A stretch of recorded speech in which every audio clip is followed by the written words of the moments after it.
Good morning.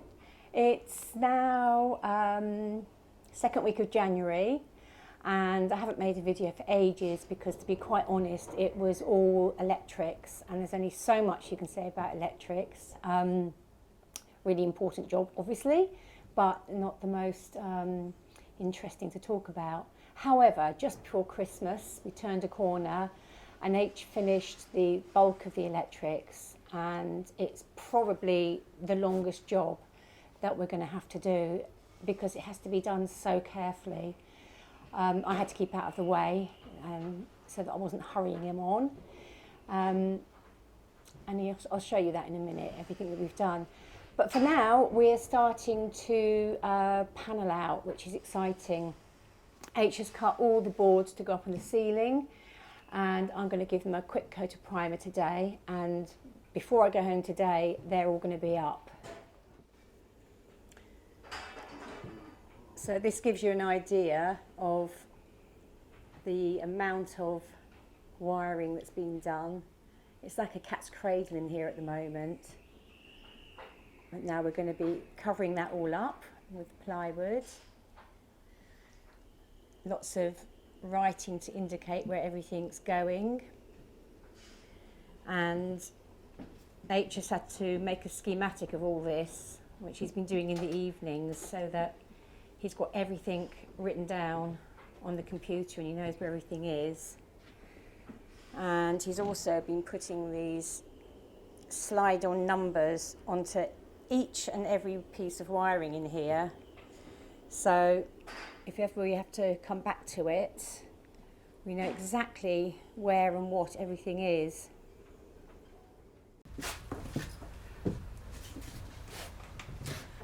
We had a bit of luck last week. We found a second-hand, although unused, compost toilet online. Well, it's the bare bones of it. We've got 2 buckets for the poo, a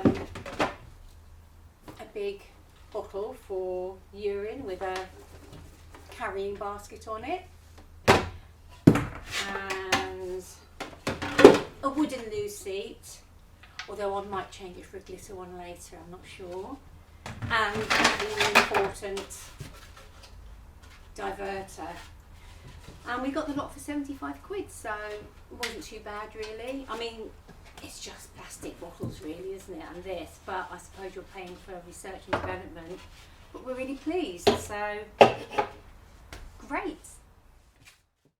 So these are the boards that have been cut out, ready to go up on the ceiling. It's all 6mm ply, well, sort of, thereby hangs a tale. And this is the one that's going up first in a minute. Yeah, do you want to tell us about the plywood, H? Yeah, we've as you can see, we decided to use plywood for the ceiling and get a nice smooth straight finish on it. It's supposed to be 6mm plywood, but like Fran has just said, you can't 100% guarantee that. So to make sure that it is plenty bendable, it's not much of a curve to be honest, but it can be quite a curve if the plywood becomes too thick. So what I've done is used a method on the back of these. Not all of them. Some of them were already fairly bent anyway. I've used a technique along the back with these little slots you can see along the back. It's called kerfing, and that's going to allow these boards to be more flexible than they would otherwise be. Hopefully that's going to work when we get the planks up, but we'll see in a moment or two.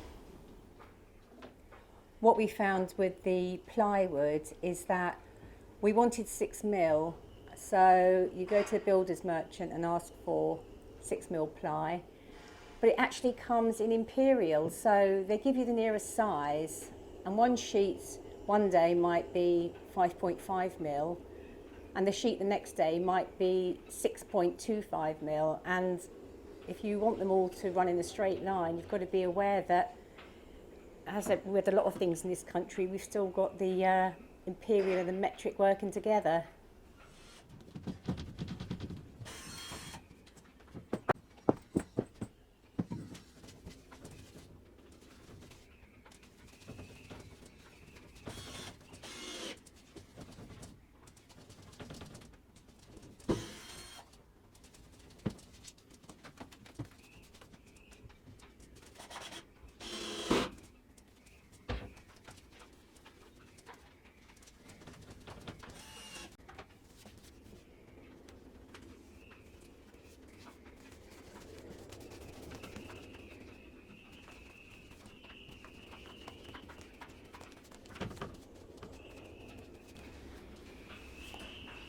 Ta-da!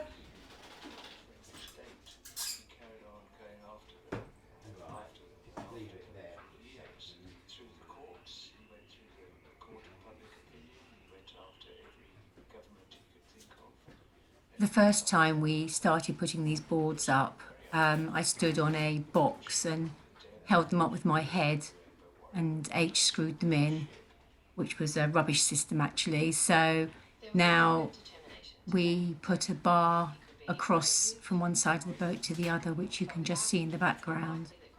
And then the board can slot through the bar, and we can pull all the cables down through the holes for the light fittings.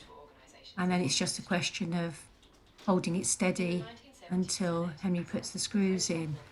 Much better system. But in his use of non-violent direct action protest, McTaggart and the organisation he went on to lead helped to pioneer techniques of the environmental movement that are still familiar to us today.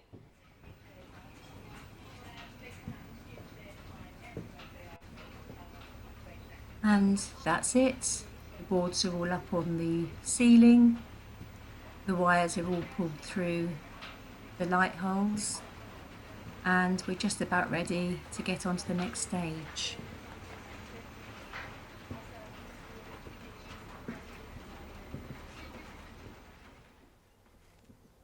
Now that we've got the roof panels up, we can start tidying up some of these hanging wires by putting our LED light fittings in. Looks so neat. So these are our LED lights rather, that we're fitting into the roof.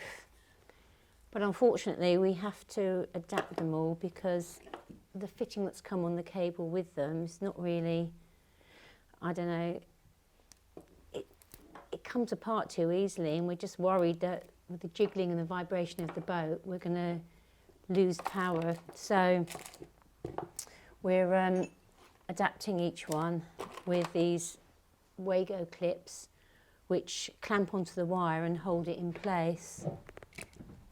Have you got the cutters there? Thank you.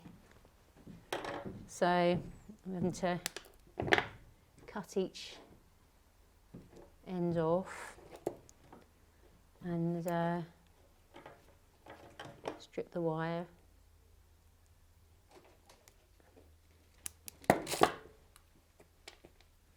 And then pop them in to this,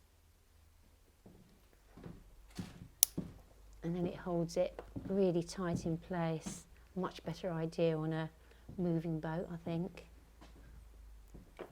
Once both ends are done, then it can clip straight into the fitting up in the roof.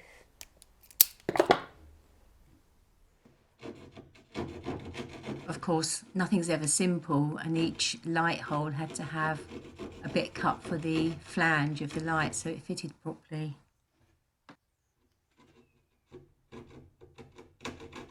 Now that we've finished boarding out the ceiling, we're coming onto the sides of the boat, and we're covering these with a 9mm birch face ply. But before we can do that, we have to prep all of the spray foam that's on the sides, because although most of it's fine, some of it's a little bit proud. So we just have to go over those bits and take them back. so that the ply will sit nice and flush with the sides. Quite a nice job really. This has got to flip over because this is the post.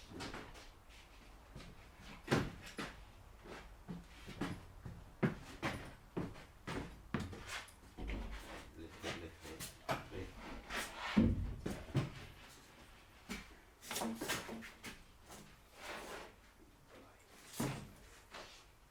Must be about there, I reckon. What's that look like? Yeah, it's pretty level this side.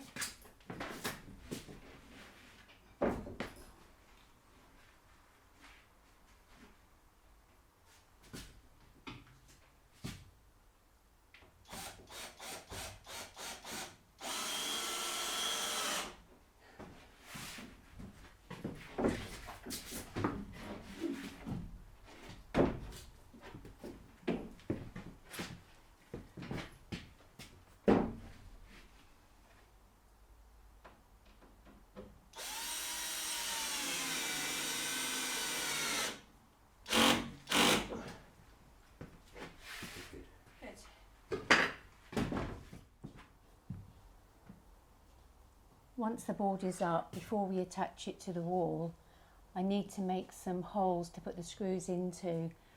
This is because we want the whole wall to be flat and we don't want screw holes to show. So I have to make a hole first, put the screw in, and then I've got somewhere to put wood filler in to hide the screw heads.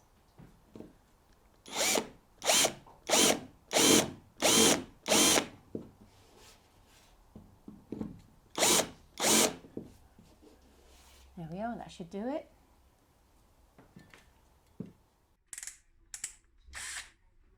The next thing was to cut the portholes accurately. So to that end, H has invented his own compass, piece of wood and 2 screws.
And the compass worked beautifully. Well, that's about it for now. It's been about 3 weeks since the beginning and end of this video, and we're really pleased with how much work has come on in that time. We've got the sides more or less boarded out. That'll be finished off next week. The ceiling's done, and the whole boat looks much brighter as a result. I've primed everything, and I'll leave the top coats until later on because they'll get marked.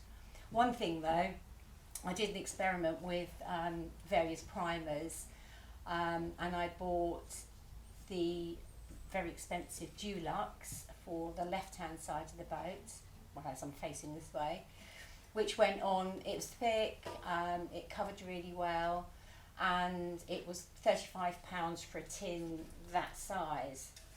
So I thought on the other side I'll try the Valspar, which is the B&Q own, same size tin, and it's £23, but it's rubbish. I mean, I'm using it, but the chances are it'll have to have an extra coat on compared to the Dulux. So Valspar, false economy, I wouldn't bother.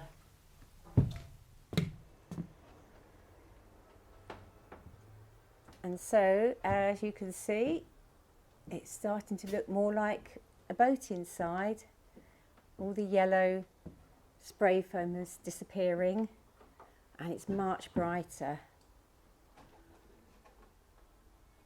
Okay, see you on the next video.